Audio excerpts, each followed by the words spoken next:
ஞானானந்தமயம் தேவம் நிர்மலஸ்படிகாக்கிருதிம் ஆதாரம் சர்வ வித்யானாம் ஹயக்ரீவம் பாஸ்மகே. வணக்கம். ஏஎல்பி ஜோதிடர் உங்கள் லோகநாதன், பெங்களூரிலிருந்து. அட்சய இலக்கண பத்திய ஜோதிட முறையில் இந்த வீடியோவில் நம்ம பார்க்கக்கூடிய நிகழ்வானது, ஒரு ஜாதகம் வந்தது. ஜாதகரின் தந்தை தான் கொண்டு வந்தார். என்ன கேள்வி கேட்டார் அப்படின்னா, தன்னுடைய குழந்தைக்கு திருமணம் தாமதமாகிக்கிட்டே இருக்குது, வயது 26 முடிஞ்சு போயிட்டுருக்கு அப்படின்ற மாதிரி சொன்னார். நம்ம ஜாதகத்தை வாங்கி ஆய்வு செஞ்சு பார்த்துட்டு சொன்னோம், சார் உங்களுடைய குழந்தைக்கு வரன் வரணும், அந்த வரன் வரனுடைய வருமானம் எதிர்பார்த்த மாதிரி இல்லை வரனுடைய முகம் உங்களுக்கு பிடிச்ச மாதிரி அழகாக இல்லை அப்படின்ற காரணத்துக்காக உங்கள் குழந்தைய அவாய்ட் பண்ணுறாங்களா அப்படின்ற மாதிரி கேட்டோம். ஆமாம் சார் அப்படின்னாரு. சார் இதுதான் சார் இந்த காலத்தில் அவங்களுக்கு இருக்கிற கொடுப்பினை, இதை நீங்கள் ஏற்றுக்கிட்டீங்க அப்படின்னா இந்த காலத்தில் திருமணம் நடக்கும். இல்லைன்னா இன்னும் பல ஆண்டுகள் நீங்கள் இது பண்ணாலுமே இதே நிகழ்வு தான் இருக்குது.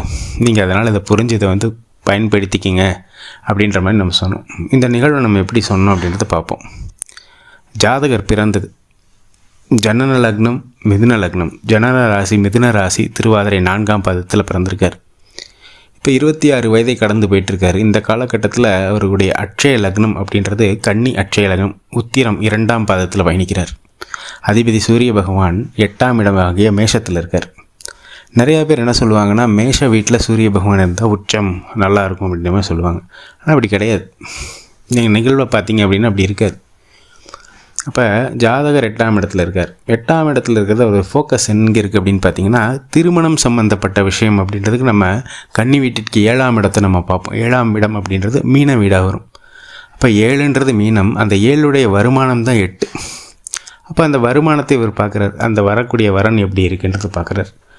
அதே போல் அந்த முகம் அப்படின்றது 7ஆம் வீட்டுடைய முகம், அந்த வரக்கூடிய வரனின் முகம் அப்படின்றது 8ஆம் வீடு.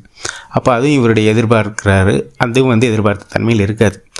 ஏன் எதிர்பார்த்த தன்மையில் இருக்காது அப்படின்னு சொல்கிறோம் அப்படின்னா, ஜாதகருக்கு 6ஆம் அதிபதி சனி பகவானாக வருவார். அந்த 6ஆம் அதிபதி 8ஆம் இடத்துல இருக்கார். இது என்ன சொல்லுவோம் அப்படின்னா, 6 அப்படின்ற பிரச்சனை 8ல் இருக்குது. 8ன்றது இவருடைய வரனுடைய முகம், வரனுடைய வருமானத்தை கொடுக்கக்கூடிய இடத்துல சனி பகவான் இருக்கார். சனி பகவான் அப்படின்னாலே பொதுவாகவே அது டல்னஸ் தான். எதிர்பார்த்த மாதிரி ரொம்ப லுக்காக இருக்காது, டல்லாக தான் இருக்கும், ஸ்லோவாக தான் இருக்கும், எதிர்பார்த்த தன்மையில் இருக்காது. அப்போ இதை தான் இவர் வாங்கிட்டு வந்த வரம். இதை புரிஞ்சுக்கிட்டு இதை அக்செப்ட் பண்ணுறது தான் பரிகாரம். ஓகே இப்படி தான் இருக்குது அப்படின்னு இதை அக்செப்ட் பண்ணாமல் இதை இல்லை எனக்கு அப்படி தான் வேணும்னு பார்த்துக்கிட்டே இருந்தீங்கன்னா, இப்போ தான் இவருக்கு இந்த கன்னி லக்னம் ஆரம்பிச்சிருக்கு. இந்த கன்னி லக்னம் முழுசும் 10 வருடம் போகும். இந்த 10 வருட காலத்துக்கும் அதுக்கான வாய்ப்பு இல்லை. மறுபடியும் போனீங்க அப்படின்னா அது துலாம் அட்சய லக்னத்தில் பயணிக்கும். அங்கேயும் பார்த்திங்கன்னா சாதகமாக இல்லை.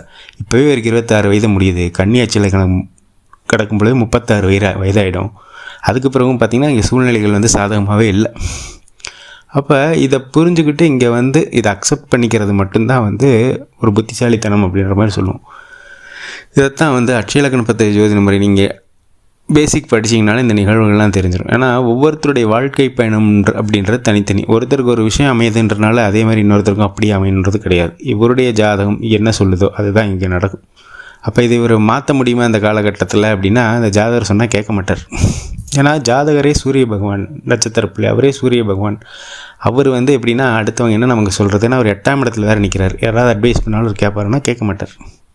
இப்போ இதெல்லாம் உணர்ந்தால் மட்டும்தான் இதை நம்ம நகர்ந்து இந்த வாழ்க்கையை அடுத்த நிலைக்கு நகர முடியும். ஏன்னா இந்த ஒரு நிகழ்லையே அப்படியே நின்றுக்குவார்.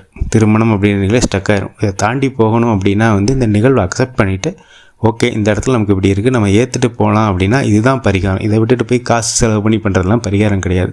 இந்த நேரத்தில் அட்சய இலக்கண பத்திய ஜோதிட முறை உருவாக்கிய மதிப்புக்குரிய புதுடைமூர்த்தி ஐயா அவர்களுக்கு என்னுடைய மனமார்ந்த நன்றிகளை சொல்லிவிட்டு, நமக்கும் நல்ல சிந்தனை சூழ்நிலை வாய்ப்புகள் அமைய எல்லாம் வல்ல இறைவனை வேண்டிட்டு மீண்டும் ஒரு ஏஎல்பி முறையிலான ஜாதக ஆய்வில் உங்களை சந்திக்கும் வரை உங்களிடமிருந்து விடைபெறுகிறேன். நன்றி, வணக்கம்.